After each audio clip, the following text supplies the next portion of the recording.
About 9 months ago, I uploaded a video to YouTube titled 10 Final Fantasy bosses you can beat in seconds. That video will go on to get almost 100,000 views, becoming by far my most viewed video on this channel. I'm still shocked that this tiny channel with just a few hundred subscribers was able to get views like that. Since making that video, I've discovered that there's even more Final Fantasy bosses you can easily defeat in a few seconds.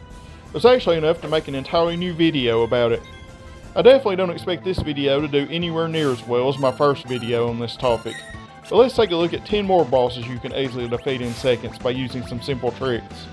There's even going to be a few new games mentioned in this video that weren't shown in my previous video, like Final Fantasy 1, Final Fantasy 2, and Final Fantasy 12. With that said, let's begin. The first boss we will be looking at is the Vampire from Final Fantasy 1. This boss proves that vampires are weak to more than just sunlight, as this boss is extremely weak to fire for some reason. Just use a Fire Auger or Fire 3 spell to make quick work of this boss. This is easier to do in the original NES version of the game, but it is possible in later versions if you take the time to level up your Black Mage a bit. The next boss on the list is the Emperor from Final Fantasy 2. This is actually the final boss of the game, so it's kinda wild that you can actually beat this boss without putting forth very much effort. All you need is a weapon called the Blood Sword. You can get this weapon from an NPC named Paul. He will give you access to his secret stash that has this sword if you ask him about the Cyclone at one point in the game. Just equip the sword to your strongest character and hack away. The Emperor is actually extremely weak to this sword, even though the game doesn't tell you that. After 2 or 3 turns, the Emperor should easily be defeated. Next up is the Adamantoids from Final Fantasy V. Adamantoids are some of the most annoying enemies in the Final Fantasy series, since they are often resistant to physical attacks, and sometimes even magical attacks as well. I would say this boss is no exception, except for the fact that the blue magic spell, level 5 Death, actually works on this boss. It's extremely rare for this spell to ever work on bosses in the Final Fantasy series, but here's one example of it. Now let's take a look at another boss from Final Fantasy V, Azulmagia. You can actually beat this boss in an absolutely hilarious way. All you have to do is just use the blue magic spell, Self-Destruct, on him.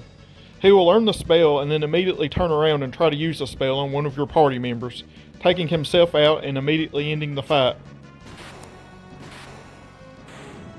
Now let's move on to Final Fantasy VI to look at a boss called the Guard Leader.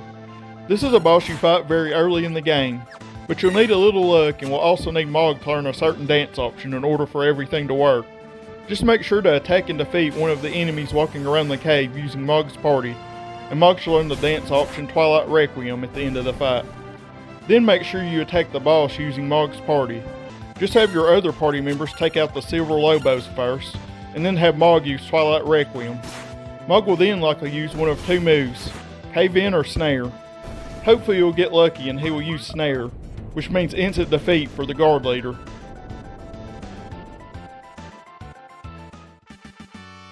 Next we'll be looking at another boss from Final Fantasy VI, the Angler Whelp. This boss can easily be defeated in just one hit. Just cast a break spell on the shell to immediately end the fight. Attacking the head with Edgar's chainsaw will also cause the exact same thing to happen. Now we have yet another Final Fantasy VI boss, the Behemoth King in his zombie form. Immediately after you defeat the Behemoth King, he will somehow reappear behind you as a zombie. I'm not really sure how that makes any sense, but that's what happens. Anyway, if you watch my first video like this, then you probably already know that undead enemies are weak to items that can cure or revive, and simply using a Phoenix down on this zombie enemy will immediately end the fight. And now we're going to be talking about yet another Final Fantasy VI boss, Hidon. Hidon is actually another undead boss, just like the zombie Behemoth King. However, you'll need to take out the Erebus enemy surrounding him first. This can easily be done by casting an Ultima spell on them. After they're defeated, Hidon will usually quickly use a spell called Grand Delta, which is an extremely useful spell for Strago. After he uses that, just toss a Phoenix down at him for an easy win. The next boss on this list is the Harka from Final Fantasy IX. This is another boss that involves some luck when it comes to getting a quick win. You'll need to use Queena's blue magic spell called Muster Bomb. This spell has at least a 30% chance of hitting the enemy, possibly even a little more depending on how much you've leveled up the character. There's a complicated formula for this spell that I'm not about to try and get into in this video. Anyway, if you get lucky and get this spell to hit on your first turn, you will quickly defeat it since it will inflict heat status on Taharka, causing Taharka to automatically die on its next turn. The final boss we'll be looking at is the Garuda from Final Fantasy XII. You actually need a special item to help you defeat this boss quickly. Some special berries to be exact. At one point in the game you'll come across this Moogle when traveling through the Sand Sea.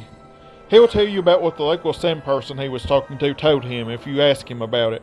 Yes, I'm calling them Sand people because I'm not about to try and pronounce what they're actually called. Anyway, the Moogle will mention the Sand person asked for help defeating a giant tortoise enemy. Continue forward a bit and you'll see the tortoise.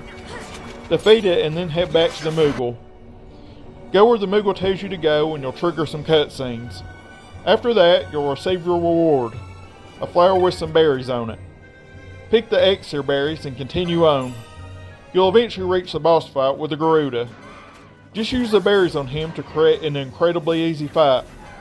Just attack with long-range weapons, magic, and items to take him out. I know you don't immediately defeat him like most of the other boss fights on this list, but you can still quickly win this fight in about 30 seconds or so by using the berries, so it still counts. Well, that's it for this video. If you enjoyed it, then please do me a huge favor and give it a like. And also consider subscribing if you regularly watch my videos and haven't subscribed yet.